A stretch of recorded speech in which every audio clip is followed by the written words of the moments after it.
Welcome to Storytime, part 2 of Possibly That's My Channel. We left off with Pops and Twyla going to the bar, and Nico speaking with the girl. As he starts to leave, he says, "Hey, by the way, what should I call you?" The girl replies, "My name is Sky. My mother and father used to be the leader of our village before the Horde came.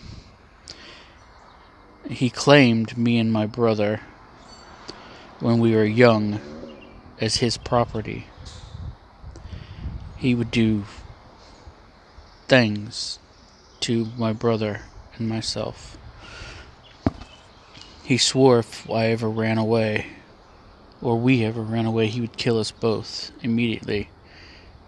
We just couldn't take it anymore. As we tried to leave, he caught my brother and slit his throat right in front of me. I don't know what to do. He's going to find me sooner or later." Nico replying, "Don't worry, you're safe here. Trust me when I say we've handled a couple of Rough Riders before. We know what we're doing in these Badlands. You'll be safe here, I promise." And kind of nods to her and then slowly walks away. Meantime, at the bar, Twyla, getting very drunk, going drink for drink with some of the men, looks at one and goes, "You know what? You're pretty handsome. I think I'll take you tonight." Twyla being on range of 6 feet tall and incredibly strong for a woman. In fact, she's strong even for a man.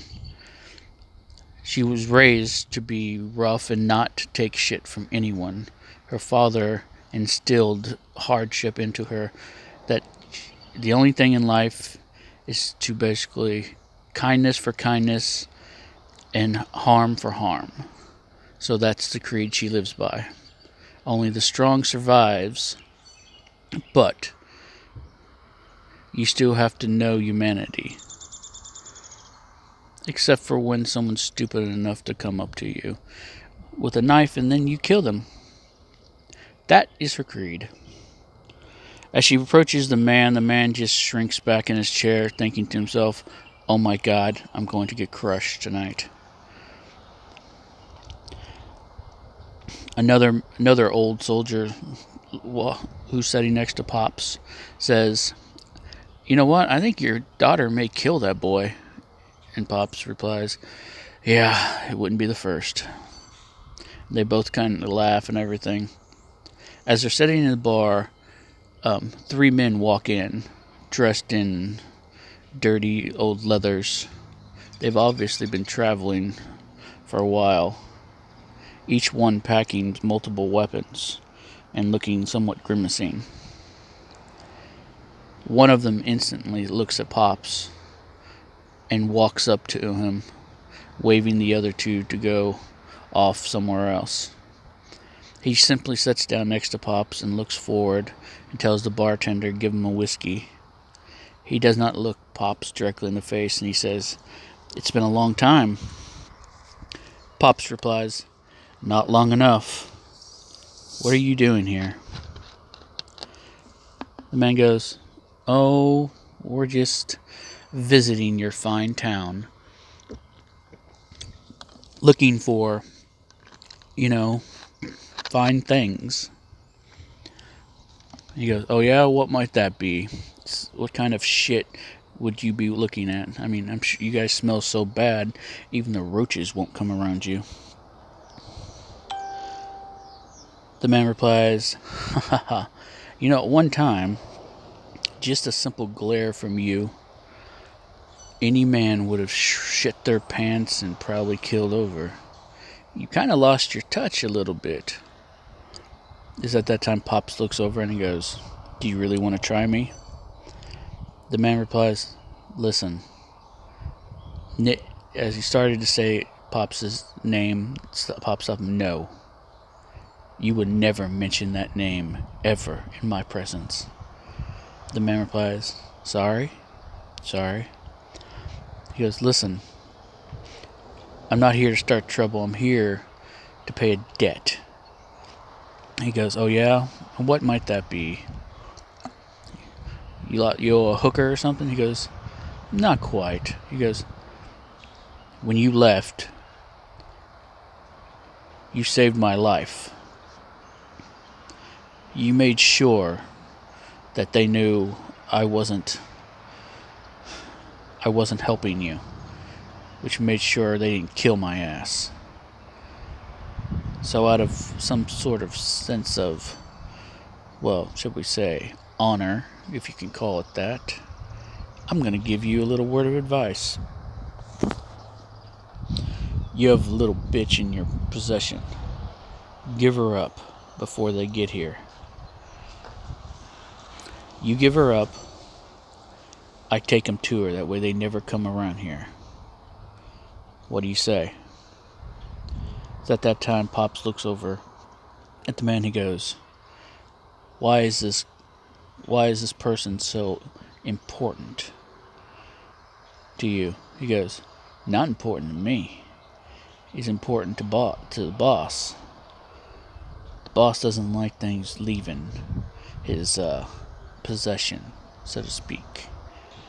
It was one of his little toys, if you could call it that sick fuck. He goes, if you're so disgusted by the man, why do you stick around? Why don't you knife him or something? And he basically at that time shows him his hand where he's missing 3 fingers and then a scar across his face. He goes, what do you say? What do you think? You think I wouldn't have tried it one time?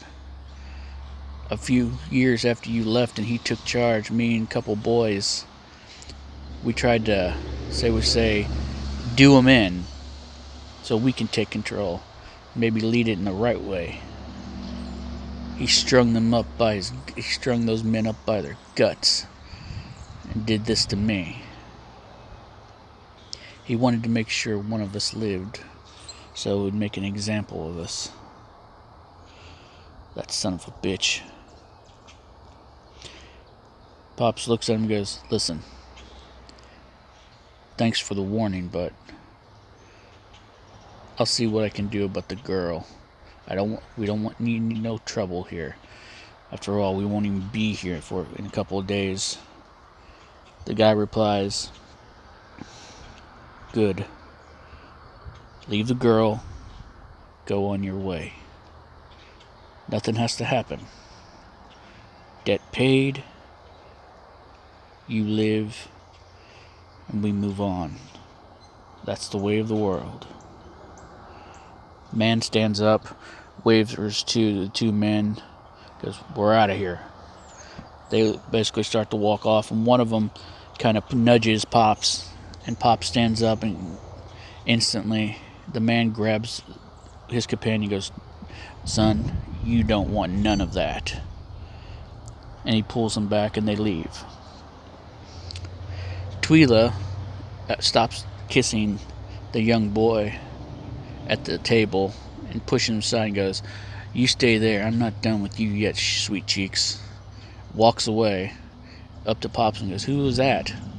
Pops goes, nobody to mention, just an outlander of no repute. Twyla just shakes her head and goes, alright, but should we be worried? He goes, Pops replies, no. We just need to not be in this town in the next few days, that's all.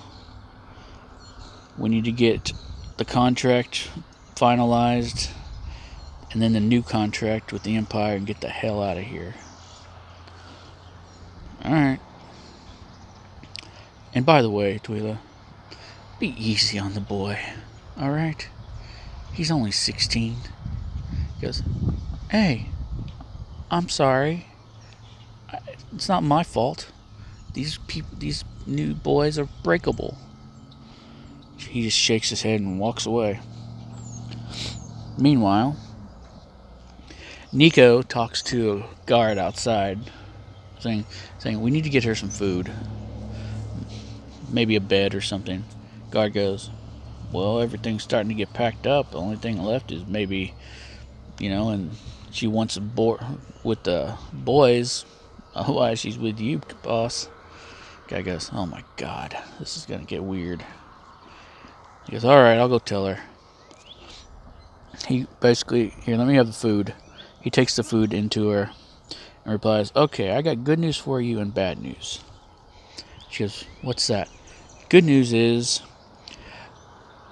I've got you some food and a place to stay. She's like, okay, what's the bad news?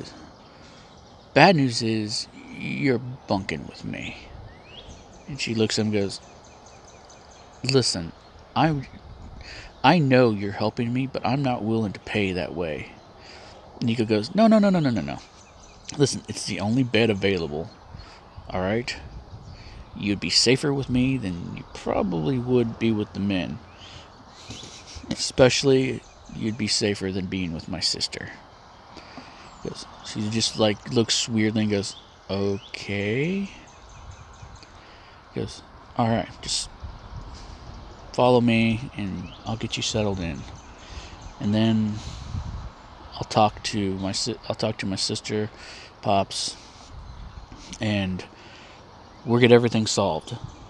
Alright? I'm not gonna let him hurt you, I promise. Thank you, Nico. You're welcome, Sky. Nico leads her to his cabin, or to his tent. His tent is actually pretty nice. It's got a fairly nice bed. It's big enough for 2 people. He's got a table, chairs, desk. He's even got maps and figurines representing tactical maps.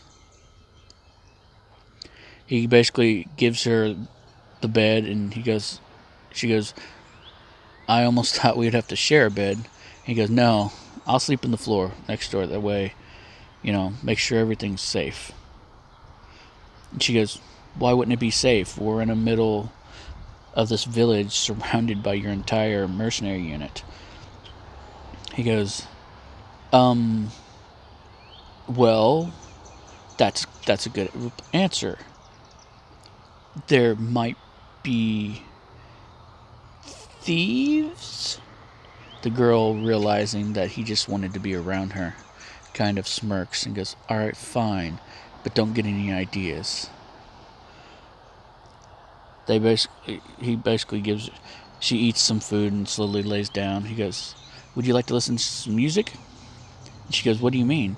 He goes, music. She goes, you gonna sing? He goes, no. I have it's an old thing called a record player. My pops gave it to me a long time ago. It used to help me sleep. And he puts on a record. He goes, it's called Mozart. She replies as he puts it on. He goes, I've never heard that before. I mean, there's a choir in my village, but that's it. He goes, yeah. Pops, when we were growing up, he told us we need to be educated as much as possible, so he taught us to read, write, math, taught us military tactics, taught us how to hunt, how to fish, how to read signs, track, and the one thing he wanted to teach us more than anything else was culture. That not this world, no matter how harsh it is, there's beauty in it. Wow, you and your sister must really listen to it. Actually, my sister loved metal bands, apparently. They scream a lot. I'm more of a, Henry Connick Jr. type of guy. And she goes, what? Never mind. Anyways, you lay down there and get some sleep. I'll just be right over here. It's at that time. We're going to end this video. This was part 2 of the story. Either later on or tomorrow we will finish it. If you like the story, do the subscribe thing. If not, I don't care. Bye.